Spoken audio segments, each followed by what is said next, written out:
잘 지내셨죠? 마스크를 쓰니까 아주 입까지 펑하는 것 같아서 좀 답답하긴 합니다. 항상 이 설교도 그렇고 무엇을 하든지 가르치는 것도 그렇고 서로 주고받는 반응이 좀 있어야 힘이 좀 생기는 겁니다. 그러니까 내 삶에도 하나님께서도 그리고 예수님께서 표현하시잖아요. 피리를 불어도 춤을 추지 않고 가슴을 쳐도 울지 않는다고. 울어도 가슴을 치지 않는다. 반응이 없다는 거예요.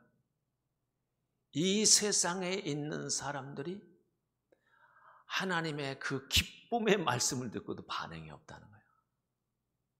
반응을 하나님은 원하십니다. 반응을 잘 해야 소통이 잘 되는 겁니다. 하나님께 대하여 내 삶이 하나님께서 말씀하시는 그대로 내 삶으로 반응을 하나님은 보고 싶어 하십니다. 믿습니까? 그렇게 사는 거예요.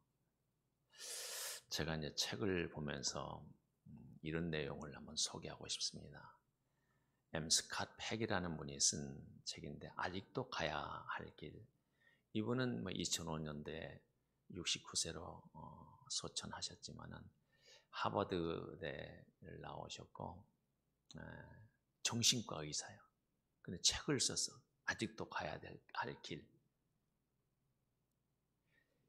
이 책을 썼는데 그 미국의 뉴욕 타임즈에서 최장기 베스트셀러로 정말 오랫동안 많은 사람들에게 읽혀졌던 책입니다.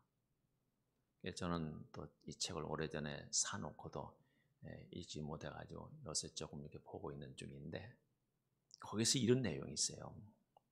이분은 정신과 의사이기 때문에 그런 쪽과 이 삶에 이제 우리 만들어져야 될 삶을 이제 잘 엮어서 정말 괜찮은 책인데 제가 우리 친구가 요새 보는 책 있으면 소개 좀 해줘. 그래가지고 그 책을 작년에 내가 한번 좀 사서 내가 보냈어요.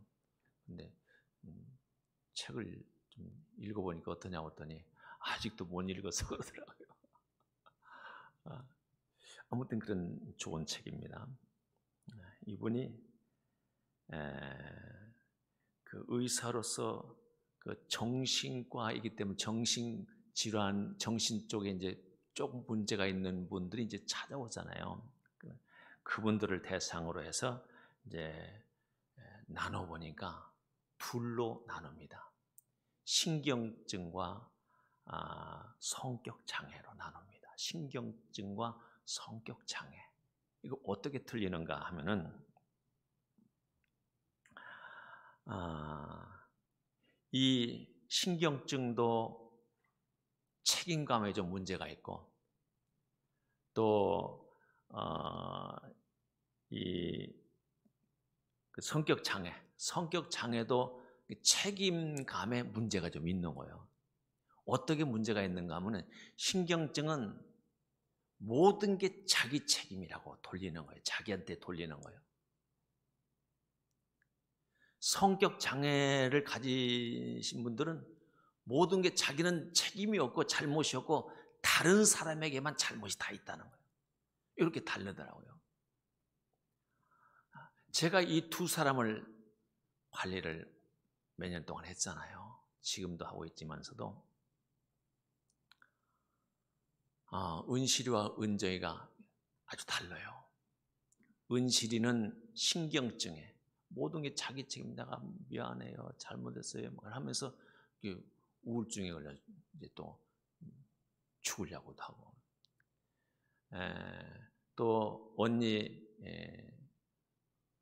언니는 또 반대야. 성격이 신경증이 아니라 성격 장애를 가졌어. 그래서 책임은 다른 사람한테만 있지 자기는 잘못이 하나도 없어. 서로 티격태격 잘도 싸웁니다. 지금도 이제 은실이는 이제 이미 작년에 소천했지만 은정이 혼자 사는데 내가 그런 걱정을 했어요. 은정이 얘가 잘 보살펴주지 못하면은 혹시 자살이라도 하면 어떨까? 그런 걱정이 들더라고요. 그랬더니 내 얘기를 듣던 사람이 목사님 그 걱정할 필요 없습니다. 성격 장애를 가진 사람들이 자살하는 거 못 봤습니다. 자살하는데. 아무튼 이 두 부류, 한쪽은 너무나 많은 책임을 자기가 지려고 하는데 문제가 있고, 한쪽은 책임을 전혀 지지 않으려고 하는데 문제가 있습니다. 일단 성격 장애를 가지신 분들은 다른 사람과 문제가 생기면은 이 이런 갈등이 생기면 자기에게 문제가 있는 게 상대방에게 문제가 있다고 생각하고 막 원망하고 불평하고 막 이렇게 얘기를 해요. 성격이 장애 있는 사람은 그래. 다른 사람이 다 잘못했다고 그렇게 생각해 버리는 거예요. 결론이 그거예요.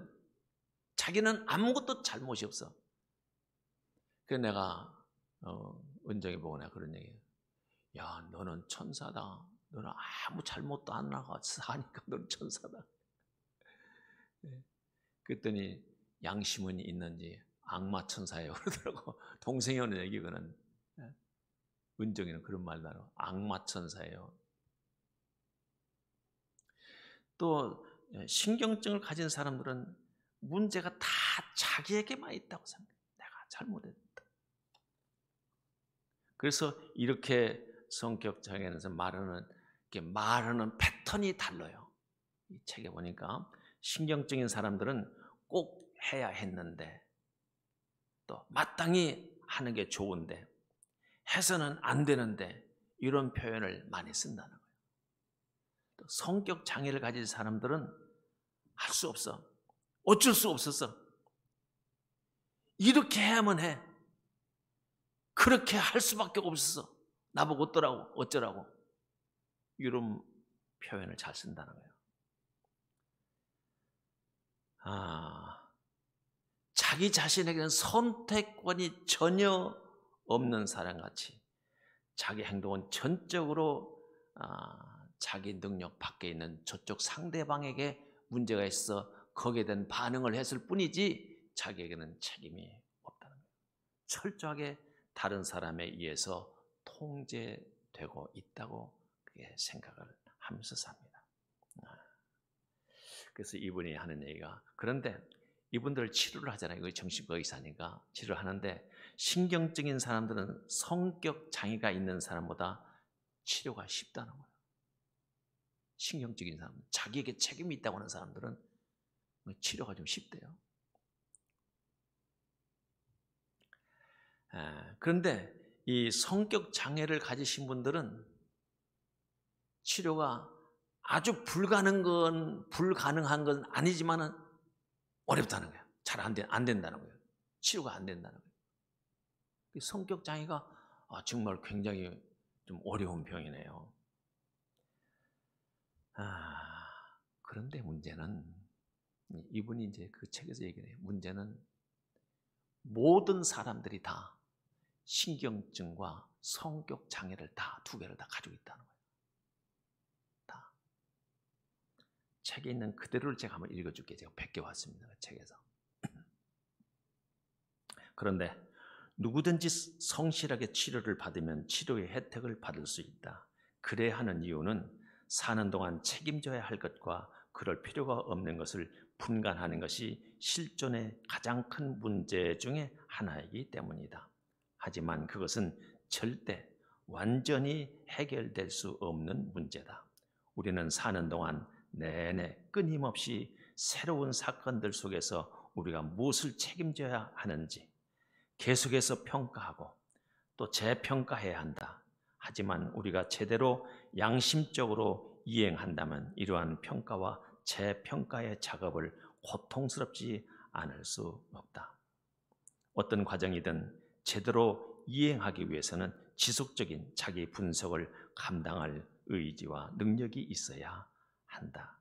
이러한 능력이나 의지는 선천적인 것이 아니다. 고칠 수 있다는 거예요. 해결할 수 있다는 거예요.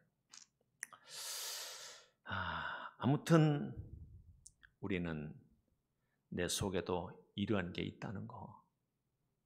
그런데 대부분의 많은 사람들이 내가 책임을 져야 될 것과 책임을 지지 말아야 될 것을 분간하지 못한다.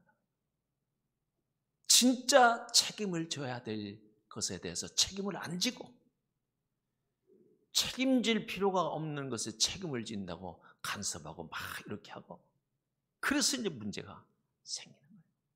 문제가. 서로 소통한다는 게요, 힘든 어려운 거예요. 소통하려면 상대방을 알아야 소통이 되지, 아니 소통이 되려면 상대방을 믿어야 소통이 되고 그 사람이 말하는 것을 받아들일 수 있는 것이지, 믿지 못하면 절대 불가능한 겁니다. 참 그렇습니다.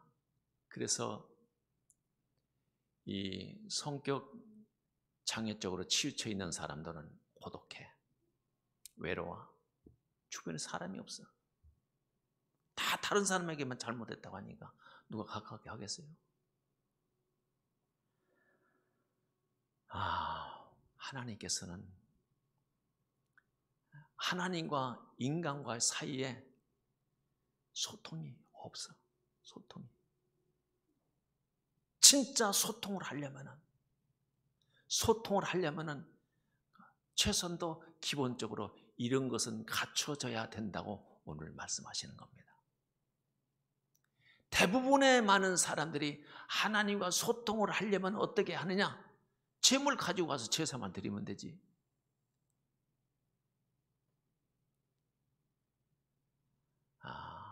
양을 갖다 드리고, 양의 기름을 갖다 드리고, 재물을 갖다 드리고, 이렇게 하면 제사가 이루어지는 것이지, 그렇게 생각하는데 하나님은 그게 아니라는 거예요. 최소한도 갖춰야 될 것을 갖춰야, 그래야 소통이 된다는 거예요. 하나님과 소통을 하십니까? 여러분 어떻습니까? 기도를 해도 내가 할 말만 다 해버리고 그냥 아멘하고 그냥 이래서 그냥 끝나죠. 소통, 그분의 하시는 말씀을 듣고 그분의 뜻을 헤아리고 그럴 만한 여유를 가지고 기도도 하고 이 소통, 교제를 나눠야 되는데 교제가 없어. 하나님은 하나님대로, 나는 나대로. 우리의 삶에 진짜 예배 속에서는, 예배에서 필요한 게 뭡니까? 경건성이 필요하죠. 경건함, 거룩함, 경건한 자세로, 거룩함으로 하나님께 예배를 해야 돼. 그런데 하나님은 이 예배 시간에 하는 그 경건과 거룩함을 삶에서도 나타나요. 삶에서 나타나고 있는가? 삶에서.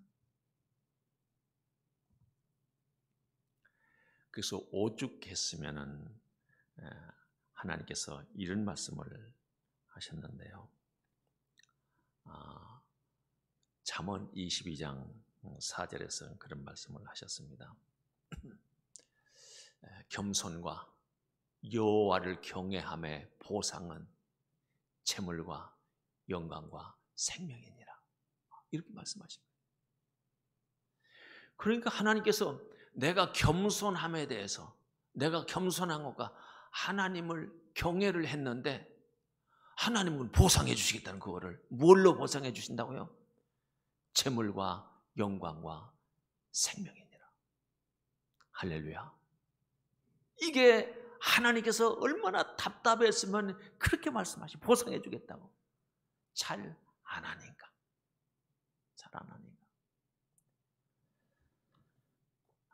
제가 또 책을 보다 보니까 이런 말이 있습니다.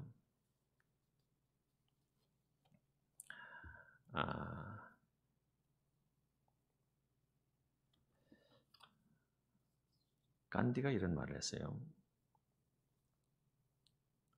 간디는 한평생 나라의 독립을 위해서, 정말 독립을 위해서 자기를 희생한 사람입니다. 독립을 위해서 투쟁한 사람.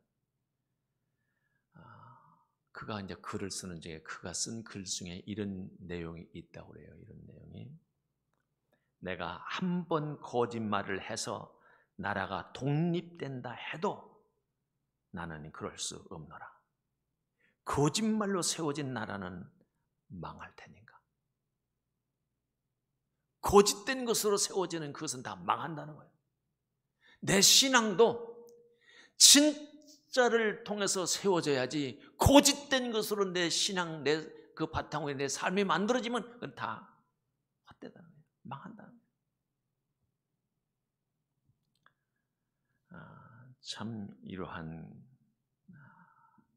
꿋꿋한 그런 정신, 그런 자세, 삶의 자세, 이런 삶의 자세로 그가 살았기 때문에 그는 마침내 독립을 일궈냈고, 정말 인도답게 만든 주인공입니다. 아무튼 하나님께서 원하시는 게 뭐냐? 첫 번째 정의예요. 정의. 옳은 것, 거짓된 것이 아니라 의로운 것. 정말 신앙생활에 하나님을 믿고 하나님을 섬기는 일에 가장 중요한 것이 정의다. 정의. 의로운 것. 그런데 보니까 다들 자기가 옳다고 하잖아요. 옳은 것이 의로운 것이니까 자기가 옳다고 하잖아요. 그래서 싸우는 거예요. 여당과 야당이 싸우고, 죽은 사람을 놓고도 서로 싸우고, 이게 옳다 저게 옳다. 의로운 것, 정의가 도대체 세워지고 있는가? 정의는 옳은 것이라고 하는데 자기는 이게 옳다는 거예요. 그런데 자기 주장이지, 자기 욕심이지, 자기 생각이지, 자기 정치적인 입장이지, 그게 전체 모든 사람에게 좋은 건 아니라는 거예요. 진짜 다른 모든 사람들에게 다 좋은 옳은 거, 그게 정의지. 그거는 하나님의 정의밖에 없어. 하나님께서 말씀하신 그 말씀대로 사는 것, 그것이 정의예요. 우리는 내 생각, 내 욕심에 묻혀서 삽니다. 내 중심에서 사는 거예요. 내 중심. 아직까지도 신앙생활 하면서 중심 이동이 안 돼서, 신앙생활은 내 중심에서 하나님 중심으로 바뀌어져야 되는데, 하나님 중심으로 바뀌어져야 돼. 하나님께서 보실 때 모든 사람들에게 다 평화를 이루고 아름다운 것을 이루고 행복을 이룰 수 있는 그것이 정의인데, 모든 사람 다 평등해야 이게 정의인데, 그러지 못한 세상에서 우리는 살고 있습니다. 교회 안에서도 똑같이 그러는 거예요. 똑같이 그래. 자기가 옳다고 주장을 해. 자기가 옳다고. 왜 그런가? 왜 그래? 왜 하면 되는가? 하나님께 맡기는 게 중요하다. 정의. 정의로운 것, 그것은 하나님의 뜻을 따르는 거예요. 그게. 모두가 다.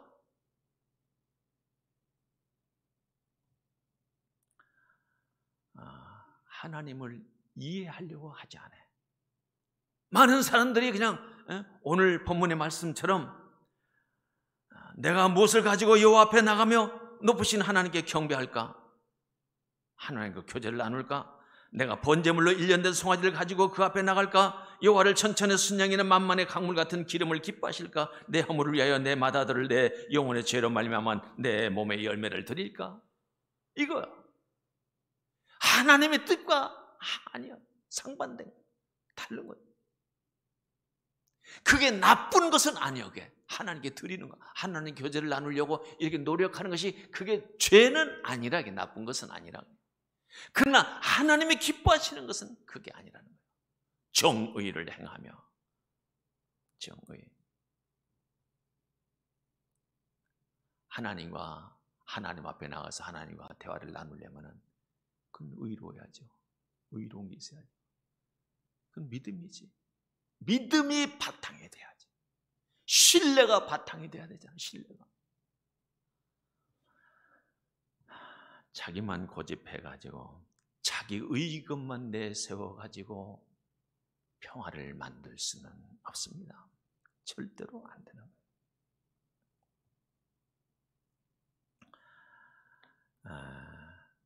우상 숭배를 아시죠? 우상 숭배자들. 우상 숭배자들의 기본은 뭔가? 왜 신앙생활 하는가? 그분들은 우상 숭배를 하는가? 그분들은 대부분 다 소원 성취, 소원 성취를 위해서 우상을 섬기는 거예요. 자기 소원 성취. 자기의 소원 성취. 우리 소요리 문답체 1번에서는 뭐라고 질문하는가 하면은 인생의 제일 되는 목적이 무엇인가? 이걸 질문한 거예요.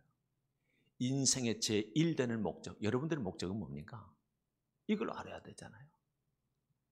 하나님을 영화롭게 하며 그분을 영원토록 즐거워하는 것이다. 이게요. 그걸 내 인생의 목표가 그게 하나님을 영화롭게 하고 그분을 영원토록 즐거워하는 것이다. 하나님 때문에 즐거워하는 것이다. 이것이다. 이게 제일 되는 목적, 인생의 목적이에요. 이게. 신앙생활에서 이게 세워져야 돼. 이게. 결국은 나를 위해서가 아니라 하나님을 위해서 사는 것이다. 하나님을 위해서. 자기 소원 성취가 아니야. 자기 중심적 신앙이 아니라 자기 기준대로 다른 사람들을 판단하고 척도를 재고 이게 아니라는 거예요. 하나님께서 하셔야 된다는 거예요. 결국은 우리가 생각하는 신앙생활과 하나님께서 생각하시는, 요구하시는 신앙생활이 달라서는 하나님을 만날 수도 없고 하나님을 기쁘시게 할 수가 없습니다. 내 인생에 행복은 없습니다. 그래서 우리의 자세는 참 믿음, 믿음이란 게 도대체 뭐냐? 하나님의 역사를 주도적으로 이끌어 가시는 하나님의 역사를, 하나님의 인도하심을, 하나님의 말씀으로 인도하심을 따르는 게 신앙생활이지. 그분의 요구대로 따르는 거지. 거기서부터 시작돼요. 인생사에 정말 또 신앙생활에 하나님께서 원하시는 것만 안다면은, 진짜 하나님께서 원하시는 것만 안다면은 그럼 걱정할 거 뭐 있어요? 그대로 하면 되지. 그러니까 그걸 모른다는 거예요. 하나님께 원하시는 것을. 하나님 원하시는 대로 살아야 되잖아요. 정의를 이루시기를 축원합니다. 정의를, 오직 하나님의 뜻을 내 삶에서 드러내야 돼. 내 삶에서 나타내야 돼. 하나님의 의로우심을. 결국은 오늘 본문 말씀에서도 보니까 우리는 내가 원하는 것 좀 이렇게 좀 이루어 주십시오 이렇게 하는데 아니라는 거예요. 하나님께서 원하시는 것을 내가 이루어 놓고서야 비로소 거기에 하나님께서는 복을 주시는 겁니다. 믿습니까? 잘 이해가 가는가요? 하나님께서 원하시는 대로, 하나님께서 원하시는 대로. 만일 우리가 이 뜻을 역행한다면 아무리 수고를 하고 아무리 애를 써도 그건 헛수고일 뿐입니다. 안 되는 거예요. 이루어질 게 없어요. 그렇습니다. 그래서 질서를 위해서, 하나님의 질서를 위해서 먼저 하나님의 뜻이 내 삶에서 이루어지도록 거기를 그렇게 맞춰서 사는 겁니다. 그렇습니다. 하나님께서는 우리에게 말씀을 주셨잖아요. 말씀 따라가면 돼요. 양심의 법이 있어요. 양심에 하나님께서 이건 아니지 하는 불안한, 또 근심, 걱정, 염려 이런 것이 있을 수 있어요. 그러나 우리는 기준이 내 생각과 내 뜻이 아니라 하나님의 말씀이 기준이 되어야 됩니다. 믿습니까? 그게 이 말씀을 내가 다 어떻게 이걸 다 읽어? 신약을 통독을 해봐도 구약을 통독을 해. 이거 어떻게 다 이해가 돼? 그건 간단해요. 이 성경 내용 아주 간단해. 사랑입니다. 사랑. 다 종합하면 사랑. 네가 사랑으로 했느냐? 사랑으로 했느냐? 사랑. 그럼 사랑이 뭐야? 정신분석학자 에릭 프롬은 사랑이 뭐냐? 인간의 사랑이란 게 도대체 뭐냐? 그분은 5가지를 얘기를 합니다. 이런 게 사랑이다. 사랑을 어떻게 뭘로 표현하기 어렵잖아요. 관심을 갖는 것. 이게 사랑이다. 관심 갖는 것. 다른 사람에 대해서 관심을 가져줘야 돼. 저 사람이 지금 하고 있는 것이 뭔가? 고민이 뭔가? 아픈 게 뭔가? 지금 무엇을 원하는가? 어떤 삶이 만들어지고 있는가? 관심을 좀 가져. 관심을. 이게 관심. 하든지 말든지 그냥 이게 사랑이 아니야. 사랑은 관심을 갖는 거야. 그 다음에 책임을 지는 거예요. 책임을. 저 사람을 내가 전폭적으로 책임지는 게 사랑이야. 아내와 남편은 뭘로 이루어졌습니까? 사랑으로 이루어졌어. 우리 책임을 지는 거예요. 사랑. 자녀들과의 관계도 이 사랑으로 이루어진 거예요. 책임을 지는 거예요. 서로 간에. 이게 사랑이다. 존경하는 게 사랑이다. 존경심이 없다. 절대로 사랑이 아니야. 무시해. 관계가 안 맺어요. 다른 사람을 무시하고서요. 어떻게 관계가 맺어요? 다음에 이해하는 것이다. 이해해 주는 거예요. 그 사람의 형편과 사정을 다 이해해 주는 거예요. 죄를 보면서도 어쩔 수 없이 그럴 수밖에 없는 형편과 사정을 이해해 주는 거예요. 이해해 주는 거예요. 그럴 때 이게 사랑이라는 거예요. 사랑. 도대체 나는 이해 못해. 이게 사랑입니까? 사랑이 아니에요. 마지막으로 배려하는 거예요. 배려하는 거. 배려를 해주는 거예요. 저는 아침에 요즘 이제 자전거를 계속 타는데, 자전거를 타고 자전거를 쭉 이렇게 하잖아요. 그러니까 아침에 산책을 하시는 분들이 많고, 걷는 분들도 많고, 자전거 타는 분들도 많은데, 자전거 길이 있고 또 옆에 이제 걷는 길이 따로 있어요. 근데 꼭 자전거 길로 가면 뒤에서 그냥 따르랑따랑 아무리 해도 그냥 뭐 들은 척도 안 해. 배째라 하는 식으로 그냥 가는 거야. 참 그런 거 보면 이렇게 쳐다보면 참 안 됐다 하는 생각이 들어요. 근데 가다가 보면은 제가 요즘은 저기 대성리까지 갔다 오는데 가는 길에 이 건널목이 좀 있어요. 건널목이 있는데 그냥 사거리 건너면 대부분 사거리니까 건널목이 자전거 길과 차 한 대만 그냥 좁은 이제 곳 있는데 그 이제 신호등은 있죠. 자전거 길은 빨간불이고 이쪽은 파란불이 켜졌어요. 이쪽은 이제 내가 막 가려고 할 때 이제 파란불이던 게 빨간불로 바뀌어졌어. 근데 이분이 이제 파란불 켜졌으니까 차가 지나가면 되잖아요. 그래 딱 서는 거예요. 세우는 거예요. 나보고 먼저 가라고. 자기는 충분히 가면 돼. 신호가 바뀌었으니까. 자기 권리야 그게. 자기의 권리를 양보를 하는 거예요. 이게 존경스럽다고. 인사를 꼭 보고 지나가야지. 존경스러우니까. 충분히 자기가 누려야 될 것을 다른 사람에게 양보할 수 있는 이게 사랑입니다. 배려. 이런 배려가 있어야 된다. 인자를 사랑하며 다른 사람들을 진짜 사랑하며 겸손하여 하나님과 함께하는 것이다. 겸손해요. 겸손 아까 얘기했죠. 겸손에 대한 보상이 하나님께서 보상을 해주시겠다는 거예요. 왜? 너무너무 사람들이 교만하니까. 너무너무 교만해서 가지고. 요즘 보면요. 가짜 뉴스 뭡니까? 저기 인터넷에서 뜨는 거 뭡니까? 가짜 뉴스를 막 양산해 가지고 막 떠돌아다니는 거. 유튜브. 이게 나라가 망하는 징조입니다. 이거는 저는 걱정이 돼. 가짜들이 많이 떠돌아다니는. 이걸 정말 철저하게 그냥 끝까지 추적해서 이건 아주 엄한 벌을 내려야 되는데 그걸 잘 안 하고 있네요.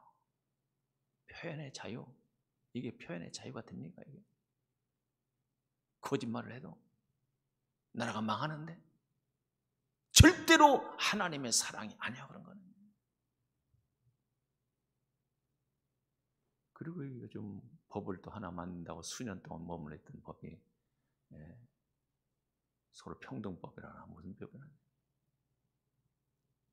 지금 공평하다는 데는 이해가 가지만은 성경이 기준이 돼야지. 성경이 기준이 돼야지. 성경과 위배되는 것은 안 된다는 거예요. 오직 하나님께서 원하시는 것, 정말 하나님께서 원하시는 것. 여러분 다들 부자 되기를 원하시죠? 의로운 사람이 되십시오. 정의를 행하십시오. 성공하기를 원하십니까? 사랑을 베푸는 사람이 되십시오. 복받기를 원하십니까? 겸손한 사람이 되십시오. 우리 호평 제1교회가 복받기를 원하신다면 내가 먼저 이런 자세를 가지고 하나님이 원하시는 삶을 내가 드러내고 다른 사람에 보일 때 이게 서로 힘이 되고 나도 저렇게 해야 되겠네. 이런 교회를 만드는 주인공들이 될 수 있기를 축원합니다. 기도하겠습니다.